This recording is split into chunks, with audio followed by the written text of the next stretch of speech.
ಎಲೆಕ್ಷನ್ಗಳು ಬರ್ತಾ ಇರ್ತದೆ. ಆದರೆ ಬದುಕು ಚೆನ್ನಾಗಿ ಆಗಬೇಕಲ್ಲ, ಅಭಿವೃದ್ಧಿ ಆಗಬೇಕು, ಊರುಗಳು ಅಭಿವೃದ್ಧಿ ಆಗಬೇಕು, ನಿಮ್ಗಳ ಬದುಕು ಚೆನ್ನಾಗಿ ಆಗಬೇಕು. ಹಾಗಾಗಿ ಇವತ್ತೇನು ಈ ಬಂದಿದೆಯಲ್ಲ, ಇದನ್ನು ನೀವು ಉಪಯೋಗ ಮಾಡ್ಕೊಳ್ಳೋಂಥ ಮನೋಭಾವನೆಯನ್ನು ನಮ್ಮ ಯುವಕರು ಬೆಳೆಸ್ಕೊಳ್ಳದೇ ಇದ್ದರೆ ಕಷ್ಟ ಆಗುತ್ತೆ. ಅದರಿಂದ ಆ ಪ್ರಯತ್ನದಲ್ಲಿ ನಮ್ಮ ಯುವಕರು ಆ ದಿಕ್ಕಿನಲ್ಲಿ ಹೋಗಬೇಕು ಅಂತೇಳಿ ನಿಮ್ಮೆಲ್ಲರಲ್ಲಿ ನಾನು ಮನವಿ ಮಾಡಿಕೊಳ್ತೇನೆ. ಬಂಧುಗಳೇ, ಇದೊಂದು ಹೊಸದಾಗಿ ನಡೀತಾ ಇದೆ ವೇಮಗಲ್ ಕುರ್ಗಲ್ ಪಟ್ಟಣ ಪಂಚಾಯತ್. ಒಂದು ಒಳ್ಳೆ ರೀತಿಯಲ್ಲಿ ಅಡಿಪಾಯ ಹಾಕಬೇಕು. ಇಲ್ಲದ್ರೆ ಅದು ಸರಿಯಾದ ಜವಾಬ್ದಾರಿ ಜನ ಇಲ್ಲದೆ ಹೋದರೆ ಕೌನ್ಸಿಲರ್ಗಳಾಗಿ ಬರೋರು. ಮೊದಲೇನು ಹೇಳೋರು ವಿಲೇಜ್ ಪಂಚಾಯತ್ ಮೆಂಬರ್, ಈಗ ಕೌನ್ಸಿಲರ್ ಅಂತ ಅದಕ್ಕೆ ಒಂದು ಗ್ರೇಡ್, ಅದಕ್ಕೆ ಅದು ಕೌನ್ಸಿಲರು, ಕಾರ್ಪೊರೇಟ್ರು, ಹೇಗೆ MLA MP ಅಂತ ಹೇಳಿದ್ರೆ ಒಂದು ಸ್ಟೇಟಸ್ ಅಂತ ಹೇಳ್ತಾರಲ್ಲ, ಹಾಗೇನೆ ಇವಕ್ಕೂ ಕೂಡ. ಆದ್ದರಿಂದ ಇದನ್ನು ಗಮನದಲ್ಲಿ ಇಟ್ಕೊಂಡು ಯಾರು ಸಮಯ ಕೊಡ್ತಾರೆ, ಯಾರು ಜವಾಬ್ದಾರಿ ತಗೊಳ್ತಾರೆ, ದಿನನಿತ್ಯದ ಆಗು ಹೋಗುಗಳ ಕಷ್ಟಕ್ಕೆ ಯಾರು ನೋಡ್ತಾರೆ, ಊರಲ್ಲೂ ಪ್ರತಿ ಬೆಳಗ್ಗೆಯಿಂದ ರಾತ್ರಿ ಒಂದಲ್ಲ ಒಂದು ಕಾರಣಕ್ಕೆ ನಮಗೆ ಪಂಚಾಯತಿ ಸಹಾಯ ಬೇಕಾಗುತ್ತೆ. ಅಲ್ಲೋ ಬರೀ ನೀರು, ಕರೆಂಟು, ಕ್ಲೀನಿಂಗು, ಮತ್ತೊಂದು ಮಗದೊಂದು, ಕಾಸ್ಟ್ ಸರ್ಟಿಫಿಕೇಟ್ ಇರ್ಬೋದು, ಅದು ರೆವಿನ್ಯೂ ಡಿಪಾರ್ಟ್ಮೆಂಟ್ ಇರುತ್ತೆ, ಅದನ್ನೆಲ್ಲ ಕೂಡ ಇದೆಲ್ಲ ಕೂಡ ಇರ್ತದೆ. ಹಾಗಾಗಿ ಇದನ್ನು ಭಾಳ ಜವಾಬ್ದಾರಿಯುತವಾಗಿ ನೀವೆಲ್ಲ ಕೂಡ ಇದನ್ನು ಮಾಡ್ಕೊಳ್ಬೇಕು. ಇದಕ್ಕೆಲ್ಲ ಕೂಡ ಜವಾಬ್ದಾರಿನೇ ನೀವೇ ಹೊರಬೇಕಾಗತ್ತೆ. ನಾವಾಗಲಿ, MLA ಅವರಾಗಲಿ, ಅನಿಲ್ ಅವರಾಗಲಿ, ಅಥವಾ ಕೃಷ್ಣ ಬೈರೇಗೌಡರಿಗೆ ಅವ್ರಿಗೂ ಹೇಳಿದ್ದೆ, ನೀವು ಭಾಳ ದೀರ್ಘಕಾಲ ನೀವು ತಂದೆಯವರು ಈ ಪ್ರದೇಶದಲ್ಲಿ ಜನರ ಆಶೀರ್ವಾದವನ್ನು ಪಡ್ಕೊಂಡಿರುವಂಥವರು.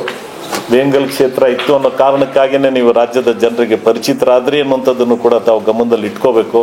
ಅವ್ರು ಖಂಡಿತ ಅವ್ರ ಗಮನದಲ್ಲಿ ಇದ್ದೇ ಇದೆ.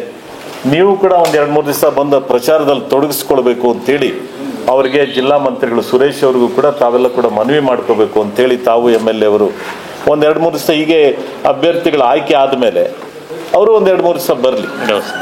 ಅವರು ಸ್ವಲ್ಪ ಸಮಯ ರಿಸರ್ವ್ ಮಾಡಿಕೊಂಡು ಅವ್ರ ನಗರ ಪ್ರದೇಶದ ಕ್ಷೇತ್ರ, ಅಲ್ಲಿಂದ ವಿಧಾನಸೌಧಕ್ಕೆ ಏನು ಒಂದು 8 ಕಿಲೋಮೀಟರ್ ಹೊರಟೋಗ್ಬೋದು, ಯಾವ ಬೇಕಾದ್ರೂ ಕ್ಷೇತ್ರದ ಕೆಲಸ ಮಾಡಿಕೊಂಡು ಸರ್ಕಾರಿ ಕೆಲಸನೂ ಮಾಡಿಕೊಂಡು ಇಲ್ಲಿ ಒಂದು 2-3 ದಿವಸ ಬಂದು ಪ್ರಚಾರ ಮಾಡಿ ಹೋದರೆ ಅದು ಕೂಡ ಜನರಲ್ಲಿ ಒಂದು ಉತ್ಸಾಹ ಬರ್ತದೆ ಅಂತ ಅಭಿಪ್ರಾಯನ ಈ ಸಂದರ್ಭದಲ್ಲಿ ನಮ್ಮ ಶಾಸಕರಿಗೆ ಅನಿಲ್ ಅವ್ರ ಗಮನಕ್ಕೆ ತರ್ತಾ, ಯಾರೆಲ್ಲ ಆಕಾಂಕ್ಷಿಗಳಿದ್ದೀರಾ ಅವರು ದಯಮಾಡಿ ಇಲ್ಲಿ ಬಂದು ಪರಿಚಯ ಮಾಡ್ಕೋಬೇಕು, ನಿಮ್ಮ ಆಶೀರ್ವಾದ ಕೇಳಬೇಕು. ನಮ್ಮ ಉದ್ದೇಶ ಏನು ಅಂತ ಹೇಳಿದ್ರೆ, ಎಲ್ಲೋ ಒಂದು ಕಡೆ ಕೂತ್ಕೊಂಡು ನಾವು ಅಭ್ಯರ್ಥಿನ ಆಯ್ಕೆ ಮಾಡ್ಕೊಂಡ್ಬಿಟ್ಟು ಆಮೇಲೆ ನಿಮ್ಮ ಆಶೀರ್ವಾದ ಕೇಳಕ್ಕೆ ಬಂದರೆ ಅದು ಸರಿ ಹೋಗೋದಿಲ್ಲ.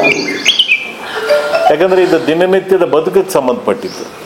ನಿಮಗೆ ಪರಿಚಿತರು ಇರ್ತಾರೆ, ಎಲ್ಲ ಗೊತ್ತೇ ಇರ್ತದೆ. ಇಂಥ ಮನುಷ್ಯನನ್ನು ನಾವು ಅಭ್ಯರ್ಥಿ ಮಾಡಿದ್ರೆ ನಾಳೆ ಮತದಾರರ ಆಶೀರ್ವಾದ ಮಾಡ್ತಾರೆ. ಯಾಕಂದ್ರೆ ಇಷ್ಟೇ ಅಲ್ಲ, ನಾವು ಇಷ್ಟೇ ಜನ ತೀರ್ಮಾನ ಮಾಡೋಕ್ಕಾಗಲ್ಲ. ಯಾವುದೋ ಚಿಕ್ಕೊಲ್ಲಬ್ಬಿ, ಕಲ್ವಾ, ಮಂಜಲಿ, ಬೆಟ್ಟಸ್ಪುರದು ಇಷ್ಟೇ ತೀರ್ಮಾನ ಮಾಡೋಕ್ಕಾಗಲ್ಲ. ಎರಡಕ್ಕೂ ಸೇರಿ ಸ್ವಲ್ಪ ಯಜಮಾನರುಗಳು 1800 ಜನ ಇರ್ಬೋದು. ಎಷ್ಟು ಜನ ಇದ್ದಾರೆ? 1800 ಜನ ಇದ್ದಾರೆ. ಏನಪ್ಪ ಇಷ್ಟೇ ಜನ ಇದ್ದೀವಿ, ನಾವು ತೀರ್ಮಾನ ಮಾಡಿಕೊಂಡ್ರೆ ಅವ್ರದ್ದೆಲ್ಲ ಆಶೀರ್ವಾದ ಸಿಗ್ದಂಗೆ ಅಂತೇನಿಲ್ಲ. ಮನೆಗೆ ಹೋಗಬೇಕು, ಅವ್ರ ಆಶೀರ್ವಾದ ಕೇಳ್ಕೋಬೇಕು, ಪ್ರಯತ್ನ ಮಾಡಬೇಕು. ಅದ್ರ ಜೊತೆಗೆ ಪ್ರತಿಸ್ಪರ್ಧಿಗಳು ಇರ್ತಾರೆ, ಅವರು ಹೋರಾಟ ಮಾಡ್ತಾರೆ, ಅವರು ಕೇಳ್ತಾರೆ. ಅದನ್ನು ಕೂಡ ಗಮನದಲ್ಲಿ ಇಟ್ಕೋಬೇಕು. ಅದನ್ನು ಮೀರಿಸಿ ಇನ್ನೂ ಚೆನ್ನಾಗಿ ನಾವು ಹೆಂಗೆ ಆಟ ಆಡಬೇಕು, ಇನ್ನೇನಾದ್ರೂ ಹೆಚ್ಚುಗಾರಿಕೆ ತಂತ್ರ ಮಾಡಬೇಕಾದ್ರೆ ನಮ್ಮ ಅನಿಲ್ ಅವರೇ ಮಾಡ್ಬೇಕಾದ್ರೆ ಹೌದೇ ಇಲ್ಲ? ಅನುಭವ ಆಗಿದೆ. ಜಿಲ್ಲಾ ಕಾಂಗ್ರೆಸ್ ಅಧ್ಯಕ್ಷರಾಗಿ, ಬ್ಲಾಕ್ ಅಧ್ಯಕ್ಷರಾಗಿ, ಸಂಘಟನೆಯಲ್ಲಿ NSUI ಯೂತ್ ಕಾಂಗ್ರೆಸ್ ಹೀಗೆ ತೀವ್ರವಾಗಿ ಸಂಘಟನೆ ಪರಿಚಯ ಆಗಿದೆ. ಹಾಗಾಗಿ ಇದನ್ನೆಲ್ಲ ಕೂಡ ನೀವು ಮಾಡ್ಕೊಳ್ಳೋಂಥ ಒಂದು ಪ್ರಯತ್ನ ಮಾಡಬೇಕು ಅಂತ ಹೇಳಿ ಭಾಳ ದೊಡ್ಡ ಅಡಿಪಾಯ ಹಾಕೋಣ. ಒಳ್ಳೆ ಜನರನ್ನ ಸಮಯ ಕೊಡಬೇಕು, ಜವಾಬ್ದಾರಿ ತಗೊಳ್ಬೇಕು, ಜನರ ಪರವಾಗಿರಬೇಕು, ನಿಷ್ಠರಾಗಿರಬೇಕು, ಸಂವಿಧಾನ ತಿಳ್ಕೊಳ್ಬೇಕು, ಪಕ್ಷಕ್ಕೂ ಕೂಡ ನಿಷ್ಠರಾಗಿರ್ಬೇಕು. ಹಾಗಾಗಿ ಶಾಸಕರು ಮಂಜುನಾಥ್ ಅವರ ಅಧ್ಯಕ್ಷತೆಯಲ್ಲಿ, ಅವರು ಲಕ್ಷ್ಮೀ ಪುತ್ರರೇ, ಅವರು ಭಗವಂತ ದೇವರ ಆಶೀರ್ವಾದ, ಜನರ ಆಶೀರ್ವಾದ ತಮಾಷೆ ಅಲ್ಲ. ಯಾಕಂತಂದ್ರೆ ಒಂದು ಸಾಮಾನ್ಯವಾದಂಥ ಹಳ್ಳಿಯಿಂದ ಬಂದು ಇಷ್ಟೆಲ್ಲ ಬೆಳವಣಿಗೆಗಳಾಗೋದು ಕೂಡ ಅದಕ್ಕೆ ದೇವರ ಆಶೀರ್ವಾದ, ಅವ್ರ ಪ್ರಯತ್ನಗಳು ಇರ್ತದೆ, ಜನಗಳ ಆಶೀರ್ವಾದನೂ ಕೂಡ ಇರುತ್ತೆ ಅನ್ನೋಂಥದ್ದನ್ನು ಕೂಡ ನಾವು ಗಮನಿಸ್ಬೇಕಾಗತ್ತೆ. ಹಾಗಾಗಿ ಆಮೇಲೆ ಅಭ್ಯರ್ಥಿ ಆಗುವಂಥವ್ರು ಇನ್ಕಮನ್ನು ಡಿಕ್ಲೇರ್ ಮಾಡಬೇಕಾಗತ್ತೆ. ಈ ಸರಿ ಹೋಗ್ಬಿಟ್ಟು ಸುಮ್ಮನೆ ಅಪ್ಲಿಕೇಶನ್ ಹಾಕಿದ್ರೆ ಸ್ಕ್ರೂಟಿನಿ ರಿಜೆಕ್ಟ್ ಆಗೋಗ್ತದೆ.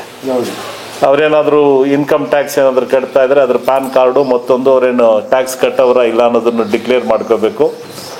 ಅವರು ಇನ್ಕಮ್ ಟ್ಯಾಕ್ಸ್ ಕಟ್ಟದೇ ಇರೋರಿದ್ರು ಕೂಡ ತಮ್ಮ ಆಸ್ತಿ ಪಾಸ್ತಿಗಳನ್ನು ಕೂಡ ಘೋಷಣೆ ಮಾಡ್ಕೋಬೇಕು. ತಮ್ಮದಷ್ಟೇ ಅಲ್ಲ, ತಮ್ಮ ಕುಟುಂಬದ ಆಸ್ತಿ ಪಾಸ್ತಿಗಳನ್ನು ಕೂಡ ಅವರು ಘೋಷಣೆ ಮಾಡ್ಕೋಬೇಕಾಗುತ್ತೆ. ಇಲ್ಲದ್ರೆ ಸ್ಕ್ರೂಟ್ನಿಯಲ್ಲಿ ರಿಜೆಕ್ಟ್ ಆಗ್ತದೆ, ಅಥವಾ ನಾಳೆ ಚುನಾವಣೆ ಆದಮೇಲೂ ಕೂಡ ಯಾರಾದರೂ ಪ್ರಶ್ನೆ ಮಾಡಿದ್ರೆ ಅದು ಕೋರ್ಟ್ಗಳಲ್ಲಿ ಸಮಸ್ಯೆಗಳಾಗ್ತದೆ. ಅದರಿಂದ ಇದೆಲ್ಲ ಕೂಡ ಗಮನದಲ್ಲಿ ಇಟ್ಕೊಳ್ಳಿ. ಫೋಟೋ ಬೇಕಾಗ್ತದೆ, ಆಮೇಲೆ ಜಾತಿ ಸರ್ಟಿಫಿಕೇಟು ಬೇಕಾಗ್ತದೆ. ಯಾಕಂದರೆ ಮಂಜಲಿ ಮತ್ತು ಬೆಟ್ಟೋಸ್ಪುರ ರಿಸರ್ವ್ ಅಲ್ಲಿ ಇದು ಬೇಕಾಗುತ್ತೆ. ಇದು ಜನರಲ್ ಕಾನ್ಸ್ಟಿಟ್ಯೂನ್ಸಿ, ಯಾವುದು ಕಲ್ವಾ ಮತ್ತು ಚಿಕ್ಕೋಲಬ್ಬಿ ಜನರಲ್ ಕಾನ್ಸ್ಟಿಟ್ಯೂನ್ಸಿ ಇದೆ. ಇಲ್ಲಿ ಏನು ಬೇಕಾಗಲ್ಲ. ಇದಕ್ಕೆ ಬೇಕಾಗಿರುವಂಥದ್ದು ಸರ್ಟಿಫಿಕೇಟ್ಗಳು ಮತ್ತೊಂದು ಎಲ್ಲ ಮಾಡ್ಕೋಬೇಕು. ಆದಾಯ ಸರ್ಟಿಫಿಕೇಟು ಮತ್ತೊಂದು ಎಲ್ಲ ಮಾಡ್ಕೋಬೇಕು. ಅದರಿಂದ ತಾವು ಆಕಾಂಕ್ಷಿಗಳು ಬಂದು ಇಲ್ಲಿ ಪರಿಚಯ ಮಾಡ್ಕೋಬೇಕು, ನಿಮ್ಗಳ ಆಶೀರ್ವಾದ ಕೇಳಬೇಕು. ಮುಖಂಡಗಳು ಭಾಳ ಮುಖ್ಯ. ಚುನಾವಣೆ ನಡೆಸೋರು ಯಾರಪ್ಪ ಅಂದರೆ ಮುಖಂಡಗಳು ನೀವೇನು. ನಾವಾಗಲಿ, ಮಂಜುನಾಥ್ ಅವರಾಗಲಿ, ಅನಿಲ್ ಕುಮಾರ್ ಅವರಾಗಲಿ, ನಜೀರ್ ಅಹಮದ್ ಅವರಾಗಲಿ, ಅಥವಾ ಸುರೇಶ್ ಅವರಾಗಲಿ, ಕೃಷ್ಣ ಬೈರೇಗೌಡರಾಗಲಿ ಬರ್ತೀವಿ, ಪ್ರಚಾರ ಮಾಡ್ತೀವಿ, ಕೈ ಮುಗಿದು ಹೋಗ್ತೀವಿ. ನಾವು ಏನಪ್ಪ, ದಯಮಾಡಿ ನಮ್ಮ ಅಭ್ಯರ್ಥಿಗಳಿಗೆ, ನಮ್ಮ ಪಕ್ಷದ ಅಭ್ಯರ್ಥಿಗಳನ್ನು ನಿಮ್ಮ ಅಭಿಪ್ರಾಯಗಳನ್ನೇ ತಗೊಂಡು ಅಭ್ಯರ್ಥಿ ಮಾಡಿದ್ದೇವೆ ಅಂತೇಳಿ ಪಕ್ಷ ತೀರ್ಮಾನ ಮಾಡುತ್ತೆ. ಆದರೆ ಚುನಾವಣೆ ನಡೆಸಬೇಕಾಗಿರೋರು ಯಾರಪ್ಪ ಅಂತಂದರೆ ಮುಖಂಡರು. ನಾವು ಎಲ್ಲೋ ಮನೆಗೆ ಹೋಗೋಕ್ಕಾಗಲ್ಲ. ಏನೋ 1 ಕೋಟಿ ಇವ್ರೊಂದು 4 ಮಾತು ಫೋನಲ್ಲಿ ಹೇಳಿ ಸರ್, ಇವ್ರ ಬೆಂಬಲ ಕೇಳಿ, ಇವ್ರ ಆಶೀರ್ವಾದ ಕೇಳಿ ಅಂತಂದ್ರೆ ಆ ಕೆಲಸ ನಾವು ಮಾಡ್ತೇವೆ. ಅದನ್ನು ನೀವೇ ಒಪ್ಪಿಸ್ಕೊಳ್ಬೇಕು. ಮತ್ತು ಇನ್ನೂ ಬರೋನ್ನು ಸೇರಿಸ್ಕೊಳ್ಬೇಕು. ನೀರು ನಿಲ್ಲಬಾರ್ದು. ನೀರು ನಿಂತೋಗ್ಬಿಟ್ರೆ ಏನಾಗ್ತದೆ, ಸೊಳ್ಳೆಗಳು ಕೊಳಕಾಗೋಗ್ಬಿಡ್ತದೆ, ಅಧ್ವಾನ ಆಗೋಗ್ಬಿಡ್ತದೆ. ಹೌದಾ ಇಲ್ಲ? ಪ್ರಯೋಜನ. ನದಿ ನೀರು ಹರಿತಾ ಇದ್ದರೆ ನದಿ ನೀರನ್ನೇ, ಅದಕ್ಕೇನು ಫಿಲ್ಟ್ರ್ ಏನು ಬೇಕಾಗಲ್ಲ, ಅದು ಶುಭ್ರವಾಗಿರ್ತದೆ. ಹಾಗೆ ಹಳಬರು ಇರಬೇಕು, ಹೊಸಬರು ಇರಬೇಕು, ಅದ್ರ ಕಡೆನೂ ಗಮನ ಇರಿಸ್ಬೇಕು. ನಾವಿದ್ದವರೇ ಇದ್ದಷ್ಟು ಸಾಕಪ್ಪ ಅಂತ ಹೇಳಿದ್ರೆ ಅದು ಬೆಳವಣಿಗೆ ಆಗಲ್ಲ ಅಲ್ವಾ? ಸಂಘಟನೆಗೂ ನಾಳೆ ಬಲಿಷ್ಠ ಆಗಬೇಕಲ್ಲ. ಯಾವುದೇ ಒಂದು ಸಂದರ್ಭದಲ್ಲಿ ಚುನಾವಣೆ 6 ತಿಂಗಳು ಒಂದೊಂದು ಚುನಾವಣೆ ಬರ್ತದೆ.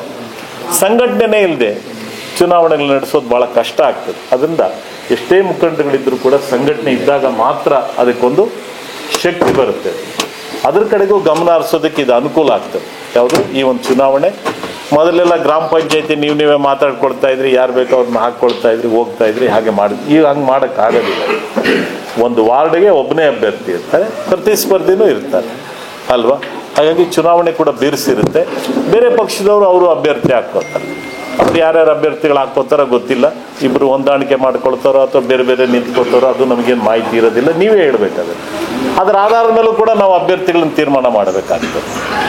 ಪ್ರತಿಸ್ಪರ್ಧಿ ಅಭ್ಯರ್ಥಿ ಅವರು ನಿಷ್ಠರಾಗಿರಬೇಕು, ಜವಾಬ್ದಾರಿಯಾಗಿರಬೇಕು, ಜನರ ಪರವಾಗಿರಬೇಕು, ಗೆಲ್ಲುವ ಅವಕಾಶಗಳಿರಬೇಕು. ಇದರ ಜೊತೆಗೆ ಪ್ರತಿಸ್ಪರ್ಧಿಗಳು ಕೂಡ ಯಾರ್ಯಾರು ಆಗ್ತಾರೆ ಅಭ್ಯರ್ಥಿಗಳು ಅನ್ನೋದನ್ನು ಲೆಕ್ಕ ಹಾಕೊಂಡೇ ಒಂದು ಪಕ್ಷ ತೀರ್ಮಾನ ತಗೊಳುತ್ತೆ ಅನ್ನೋಂಥ ಮಾತನ್ನು ಹೇಳಿ, ಈಗ ನೀವು ಅಭ್ಯರ್ಥಿಗಳು, ಇಲ್ಲಿ ಆಕಾಂಕ್ಷಿಗಳು ಯಾರಿದ್ದೀರಿ ಅಭ್ಯರ್ಥಿಗಳಾಗಲಿಕ್ಕೆ, ಅವ್ರು ಬಂದು ಪರಿಚಯ ಮಾಡಿ ಆಶೀರ್ವಾದ ಮಾಡಿ ಪ್ರಮಾಣ ವಚನ ಕೂಡ ನೀವು ಮಾಡಬೇಕಾಗತ್ತೆ.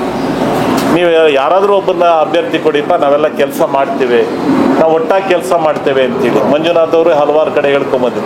ನೀವೇ ಮಾತಾಡ್ಕೊಂಡು ಒಬ್ಬನೇ ಅಭ್ಯರ್ಥಿ ಹೆಸರು ಹಿಡಿದ್ರು ನಮ್ದೇನು ಅಭ್ಯಂತರನೇ ಇಲ್ಲ.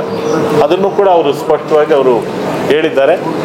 ಅದಾದಮೇಲೆ ನೀವುಗಳು ಬಂದು ಇಲ್ಲಿ ಪರಿಚಯ ಮಾಡ್ಕೊಂಡ್ಮೇಲೆ ಆಕಾಂಕ್ಷಿಗಳು ಅನಿಲ್ ಕುಮಾರ್ ಅವರು, ಮಂಜುನಾಥ್ ಅವರು ನಿಮ್ಮನ್ನು ಮಾರ್ಗದರ್ಶನ ಮಾಡ್ತಾರೆ, ನಿಮ್ಮ ಸಹಕಾರವನ್ನು ಕೇಳ್ತಾರೆ, ನಿಮ್ಮ ಆಶೀರ್ವಾದವನ್ನು ಕೇಳ್ತಾರೆ. ಅಭಿವೃದ್ಧಿ ಕೆಲಸಗಳನ್ನು ಆಮೇಲೆ ಗಮನ ಹರಿಸೋಣ.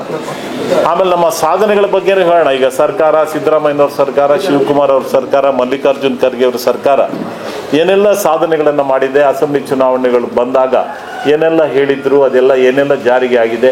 ಇನ್ನು 3 ವರ್ಷಗಳು ಬರೀ ಅಭಿವೃದ್ಧಿನೇ. ಇನ್ನು ಕಟ್ಟಡಗಳು, ರಸ್ತೆಗಳು, ಮಗದೊಂದು ಏನೆಲ್ಲ ಆಗಬೇಕು ಅದು ಇನ್ನು 3 ವರ್ಷ ಭಾಳ ವೇಗವಾಗಿ ನಡೀತಾ ಹೋಗ್ತದೆ. ಅದೆಲ್ಲ ಕೊಟ್ಟು ಸಣ್ಣ ಪುಟ್ಟ ಗೊಂದಲಗಳಿರ್ತವೆ, ಅದೆಲ್ಲ ಏನು ತಲೆ ಕೆಡಿಸ್ಕೊಳ್ಳೋಕೆ ಹೋಗ್ಬಿಡಿ. ಅದೆಲ್ಲ ಇವತ್ತಿನ ಸಂದರ್ಭಗಳಲ್ಲಿ ಅಲ್ವಾ, ಗೊಂದಲ ಇದೆ ಅಂತ ಅನ್ಸುತ್ತಾ? ಏನಿಲ್ಲ ಅಲ್ಲ, ಇದೆಲ್ಲ ಅದನ್ನೆಲ್ಲ ಗಮನ ಹರ್ಸಕ್ಕೆ ಹೋಗ್ಬೇಡಿ. 20ನೇ ತಾರೀಕುವರೆಗೂ ಆ ಕಡೆ ನೋಡೋಕ್ಕೆ ಹೋಗ್ಬಿಟ್ರೆ ಅದನ್ನೆಲ್ಲ ಕೂಡ ಬರೀ ವೇಮಗಲ್ಲು, ಕುರಗಲ್ಲು, ಪಟ್ಟಣ ಪಂಚಾಯಿತಿ ಇದನ್ನು ನಾವು ಹೆಂಗೆ ಗೆದ್ಕೋಬೇಕು ಗೊತ್ತಾಯ್ತಲ್ಲ. ಅಷ್ಟು ಕಡೆಗೆ ನೀವು ಗಮನ ಹರಿಸ್ಬೇಕು ಅಂತ ಹೇಳಿ ತಮ್ಮೆಲ್ಲರಿಗೂ ಕೈ ಮುಗಿದು ನಾನು ಮಾತು ಮುಗಿಸ್ತಾನೆ. ನಮಸ್ಕಾರ.